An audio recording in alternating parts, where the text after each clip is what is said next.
ഈ 18 പേര് ആരൊക്കെയാ രേവതി? ഒരിക്കലും ഞാൻ പറയത്തില്ല. എനിക്കെന്ന് പറഞ്ഞാൽ കുറച്ച് കൺഫർമേഷൻ ഒക്കെ കിട്ടിയിട്ടുണ്ട്, ഇങ്ങനെ വെച്ചിട്ടുണ്ട് ഞാൻ. പിന്നെ ഞാൻ കൂടുതൽ അങ്ങ് ഫുൾ എടുക്കാൻ വേണ്ടി പോവില്ല. കുറച്ച് സമയം ആവട്ടെ എന്നുള്ള രീതിയിൽ അവർക്ക് ഒരു സമാധാനം കിട്ടണ്ടേ. അല്ലെങ്കിൽ അവര് ഞാൻ എന്തെങ്കിലും പറഞ്ഞു കഴിഞ്ഞാൽ അവരെ വന്ന് എല്ലാവരും ഇങ്ങനെ ചോദിച്ചുകൊണ്ടിരിക്കുക, അവരെ ബുദ്ധിമുട്ടിക്കും മാനസികമായിട്ട്. ആദ്യം ഞാൻ ഇട്ട പേര് അനിമോളുടെ പേരാണ്.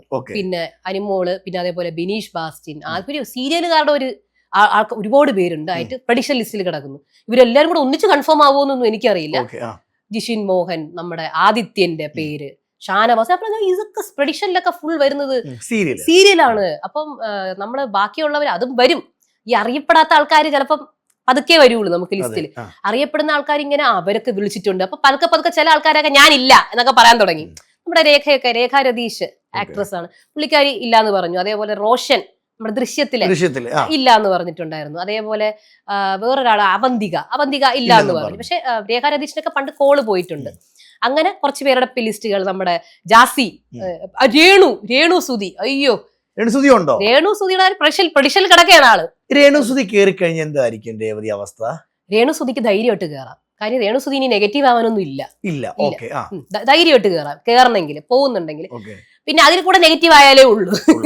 അപ്പോ പിന്നെ ആൾക്കാര് ഓൾറെഡി പുള്ളിക്കാരിയെ കുറിച്ച് ഒരു ധാരണയാക്കി വെച്ചിട്ടുണ്ട്.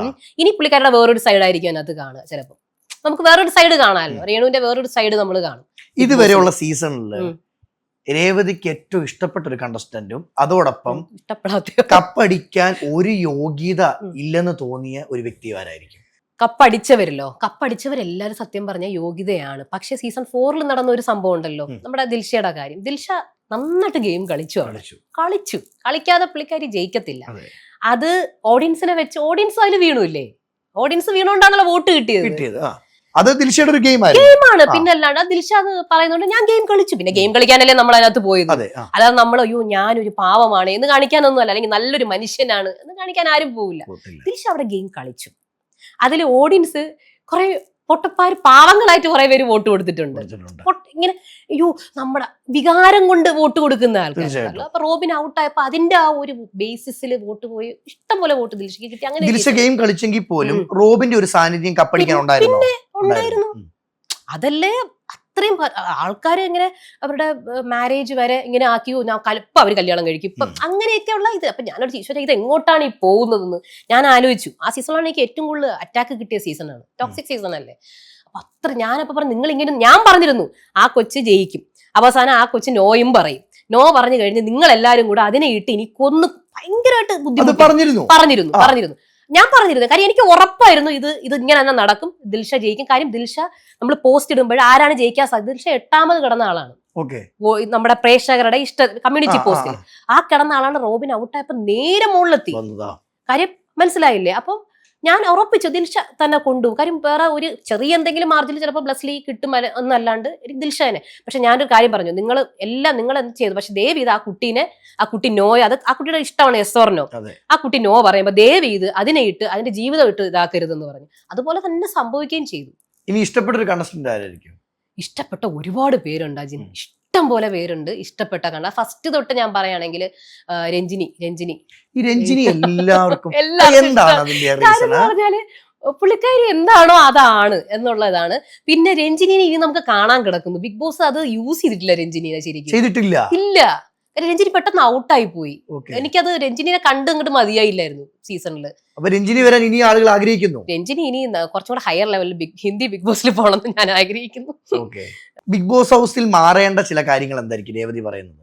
ബിഗ് ബോസ് ഹൗസിൽ ഒന്നും മാറണ്ട. ഈ സേഫ് സോണിൽ ഇരിക്കുന്ന കളിക്കാരുണ്ടല്ലോ, അവരെടുത്ത് പുറത്തിടാൻ പറ്റിയാൽ കൊള്ളായിരുന്നു. അത് മേക്കേഴ്സിന് മാത്രമേ അത് പറ്റുള്ളൂ, ഓഡിയൻസിന് കിട്ടൂല അവരെ.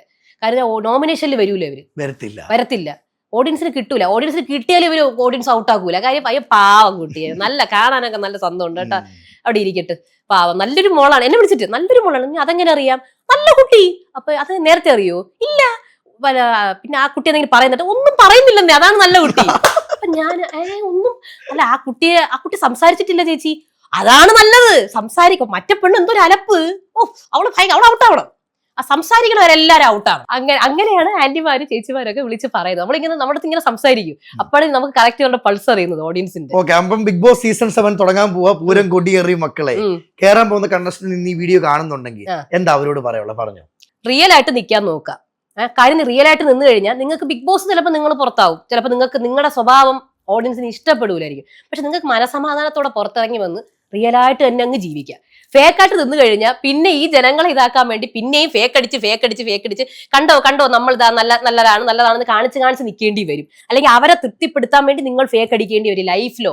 അതെപ്പോഴെങ്കിലും പിടിക്കപ്പെടും, അത് പിടിക്കപ്പെടുകയും ചെയ്യും. എന്തിനാണ് വെറുതെ കള്ളം പറയുകയും ഫേക്കടിച്ച്? റിയൽ ആയിട്ട് നിൽക്കുക. നിങ്ങളെ ഇഷ്ടപ്പെടുന്നവർ ഇഷ്ടപ്പെട്ടാൽ മതി.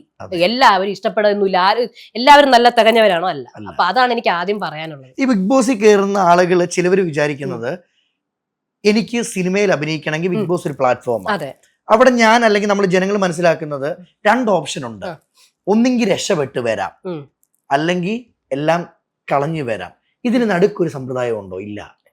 രക്ഷപ്പെടാതെ ഇങ്ങനെ ഇടയിൽ കൂടെ രക്ഷപ്പെട്ട് വരുന്നത്, അതായത് ഇമേജും പോവില്ല, സിനിമയിലും അവസരം കിട്ടുന്നു, ചാൻസ് കുറവാണ്.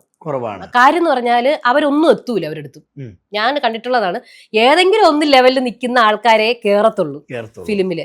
പിന്നെ ഭയങ്കര നെഗറ്റീവ് ആയവരെന്ന് പറഞ്ഞാൽ ഭയങ്കര നെഗറ്റീവ് ആയവരൊക്കെ സീസൺ 2-ലൊക്കെ ഉണ്ട്. അവരൊക്കെ ഇപ്പോഴും ജീവിക്കുന്നില്ല നല്ല രീതിയിൽ. അല്ല, അവര് അവരുടേതായിട്ടുള്ള ലെവലിൽ കയറി വരുന്നുണ്ട്. ഇപ്പൊ മഞ്ജു ആണെങ്കിൽ മഞ്ജുവിന് ഒരുപാട് അറ്റാക്ക് കിട്ടും, മഞ്ജു കയറി വരുന്നുണ്ട്, മഞ്ജുവിന് ഇപ്പോഴും അവസരമുണ്ട്. പിന്നെ അതുപോലെ ആര്യ കയറി വരുന്നുണ്ട്, തിരിച്ച് ഫൈറ്റ് ചെയ്ത് വരുന്നുണ്ട്. അപ്പൊ ഇപ്പം എനിക്കൊന്ന് സീസൺ 2 ഓഡിയൻസ് കുറച്ചും കൂടെ വീക്കായിരുന്നു. ഇപ്പൊ കുറച്ചും കൂടെ ആൾക്കാർക്ക് സപ്പോർട്ട് ഉണ്ട്. പക്ഷെ ഞാൻ പറയുന്നത്, നിങ്ങൾ ഫേക്ക് അടിച്ച് നിൽക്കാതെ ഇരിക്കുക. ഈ പ്രണയത്തെ പറ്റി എന്ത് പറയുന്നു? തീർച്ചയായിട്ടും അതിനകത്ത് ഒരു 3 മാസമൊക്കെ നിൽക്കുമ്പോൾ നമുക്ക് ഇങ്ങനെ ഒരു അട്രാക്ഷൻ ഒന്നും തോന്നൂല. നമുക്ക് ഒരു ആരോടെങ്കിലും ഒന്ന് സംസാരിക്കാൻ തോന്നും. പിന്നെ മനഃപൂർവ്വം വരുന്ന ആൾക്കാരുണ്ട്, നമുക്ക് കോംബോ എന്നൊക്കെ പറഞ്ഞ് കോംബോ. കാര്യം കോംബോയ്ക്ക് എപ്പോഴും ഡിമാൻഡ് ഉണ്ട്. ശരി, കോംബോ എത്ര നാൾ നിൽക്കും? 50 ദിവസം കൊണ്ടുപോകും. പിന്നെ കൊണ്ടുപോകാൻ പറ്റും. അത് കഴിഞ്ഞും കൊണ്ടുപോയ ആൾക്കാർ ഇവിടെ ഒരുപാട് പേരുണ്ട്. പിന്നെയാണ് എന്നിട്ട് ഒന്നും ഇല്ലെങ്കിലും കമന്റ് സെക്ഷനിൽ ചേച്ചി നിങ്ങൾ എപ്പോ കല്യാണം കഴിക്കുക, അവിടെ ഒന്നുമില്ല.